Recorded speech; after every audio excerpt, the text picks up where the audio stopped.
A few months back, I made a Twitter poll asking if Nintendo were to hypothetically make more build-your-own-level games in the same vein as Super Mario Maker, which franchises you'd like to see represented. I suggested 3 titles in the poll, but the replies were filled with tons of other ideas, from Star Fox Maker to Kirby Maker, even Pikmin Maker. And once you get comfortable with the concept, you realize the sky's the limit. Mario Maker was the obvious first choice to see how the market would react. He's the biggest gaming mascot out there, platforming stages aren't too difficult to construct, and his mechanics are pretty easy to understand. But now, it seems like the potential is just barely being tapped when it comes to user-created content. So today, let's put on our imagination caps, and have some fun discussing the possibility of what future Maker games could look like, and focus on the one that seems to be teased as the most likely to come next. It should be no surprise that the one to pique my interest the most would be a Donkey Kong Country Maker. Building my own stages full of barrel cannons, Kremlings, and animal buddies sounds like a dream come true. I would love to construct jungles and caves, pirate ships and swamps, or factories and icy tundras in the different DKC game styles. Even cooler, maybe you could use the various team combinations to clear challenges in new ways. Donkey and Kitty, thick boys coming through! But if I'm being honest with myself, I doubt we'd see another platformer in the Maker series that quickly. At its core, it's still too similar to Mario, and the visuals are a lot more artsy and realistic in appearance, instead of following a basic grid like we have now, so it may not be as user-friendly. Plus, in the Retro Studios games, levels seem to be focused on a specialized gimmick and campy spectacles, rather than just placing random hazards down. It would be hard to replicate that in a creator tool. So then I thought, what about a Metroid Maker? That would definitely be a change of pace, and building an entire world full of power-ups and branching paths would be a creativity wonderland. Inventing puzzles built around the upgrades, and layering in hidden secrets for those willing to explore sounds quite riveting. Until you realize that the reason Metroidvanias are so compelling is because there's a ton of care and specific detail put into how the map interconnects, and takes years of dedicated development before it starts to look coherent. Giving the keys to your average 10-year-old sounds not only overwhelming as a creator, but not very enjoyable for the player either. There's a level of game design knowledge required before something on that scope becomes plausible. Not to mention that the satisfaction of this genre comes from growing in power over time, so I can't see how you could make the same experience any shorter. And I'd be shocked if the majority of players would even have the dedication to finish a project that large. So what about the idea that won my Twitter poll? The concept that actually came true as a small feature in the new Link's Awakening remake. How could Nintendo pull off a Zelda Maker? Even though the rest of the game was phenomenal, I was quickly drawn to what the dungeon creator was capable of. And if articles stating how the developers feel about taking it even further are to be trusted, this could very well be a beta of sorts for a fully fledged Maker game down the road. So let's dive into what was released and answer 3 questions. What does it have? What does it lack? And how could it improve? It doesn't take long to realize that Dampé's chamber dungeons are certainly less appealing than a comprehensive creator mode, but what is there is interesting as a base to build off of. The chambers you collect are all rooms that you've seen throughout your journey in Link's Awakening, and they retain their specific attributes from the real game. So if it rewarded you with a chest, or had a stairwell or locked door originally, it always will here too. This goes for the exits as well, so each placeable piece is organized based on how it lines up with other rooms, from 1 to 4 exits and by location, top left, bottom right, etc. Every dungeon you create must have an entrance and a boss at the end, and treasure chests will always behave the same way. Small keys will show up first as required, and the final chest you open will always be the boss key. Everything else in between is filled with rupees. Because of how the mode is implemented into Link's Awakening, any items you have already will be unlocked in your dungeons, so you can't hide any hookshots or boomerangs away in special locations. But you do have the option to add little modifiers to your rooms that drop bombs, hearts, rupees, or enemies from the ceiling. there's just enough here to get the mind working, but obviously there's room to grow. While you can unlock the ability to create your own dungeons from scratch, the majority of the time here will be spent placing chambers down to fit into certain challenges that Dampé throws at you, like making the shape of a bottle or filling a treasure hoard in the middle. So often this means that only specific rooms can be placed in particular slots, because the exits need to line up accordingly.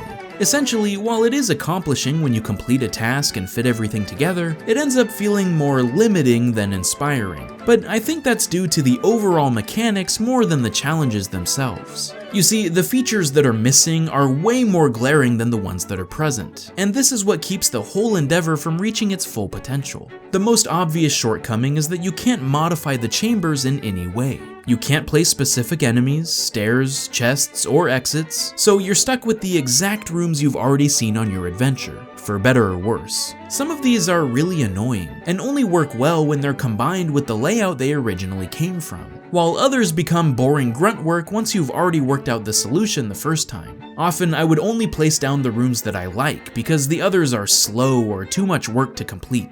So even though this was self-imposed, it felt like I only had a small amount of viable parts to work with.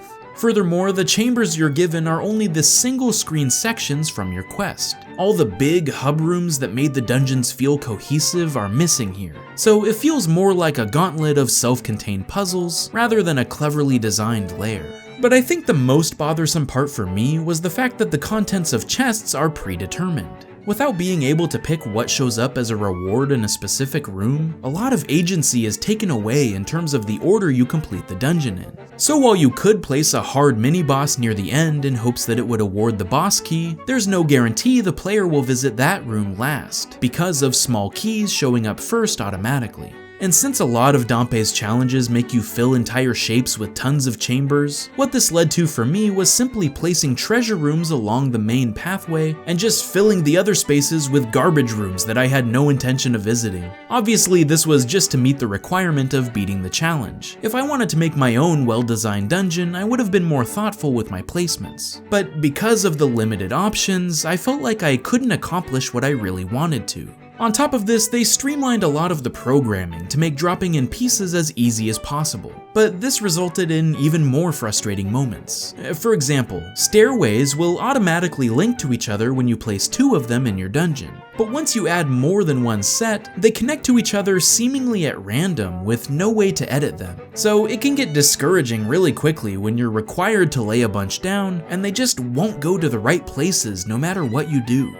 So let's start fixing it. How could they produce a fully realized and functional Zelda Maker? The biggest change I would like to see is the ability to completely customize your chambers. We're talking enemy placements, what happens when you clear a room, which exits will go where, everything. At the very least, being able to decide where I want certain items to spawn goes a long way in making me feel in control of my dungeon's layout. But let's not stop there. I'd like to see larger rooms than single screens. Give us middle hub areas, maybe a 4x4 section, to add in more connectivity and memorable landmarks. In Link's Awakening, most of the dungeons had a central task or theme, like breaking pillars, red and blue switch blocks, or seas of lava to cross. And while these would be cool additions too, if we're talking about a fresh Zelda game without other elements being unlocked over time, I think adding in specific weapons and upgrades would be even better to give it that real dungeon feel. Heck, what if you could place a total of 2 or 3 key items in your dungeon, so you could synergize their abilities together? To make sure it's not overwhelming, they could block off certain enemies or obstacles from being available, unless you have the gear to be able to overcome it. This is the stuff that makes Zelda games so enjoyable, and I think as much customization as possible is the key to success. One of the most irritating things in the current system is that you have to end with one of the 9 boss fights. What if you weren't required to fight a boss at all? Maybe you could finish once you reach a certain goal, complete an elaborate puzzle, or even let players create their own bosses by combining other elements together. One of the neatest parts of Mario Maker was seeing the creativity of what people would come up with to create new challenges and boss-like encounters. The thing is, the further you get into the weeds of what they could include, you start to reach the same issue with a Metroid Maker. How do you make this type of experience user-friendly for those that have no game design knowledge? Dampé's example dungeons were a really good first step, and I think they're easy for newbies or kids to get a hang of eventually. So how do you open the floodgates of creativity without raising the bar of entry? Well, similar to Mario Maker 2, I think it would require a lot more tutorials, or guided challenges to steer players in the right direction.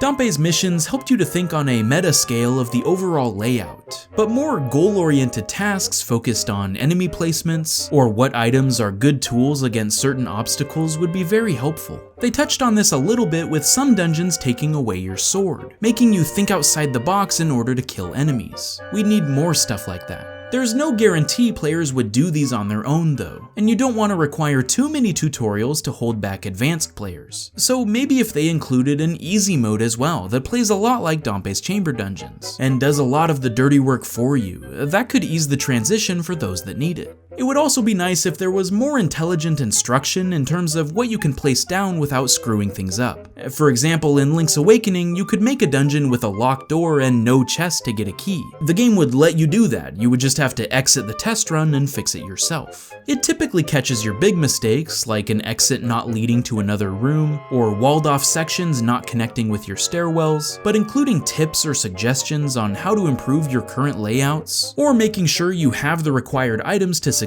would greatly help newer players bridge the gap, and learn how to design better themselves. Yet again though, you reach a point where it could just become unrealistic in terms of development.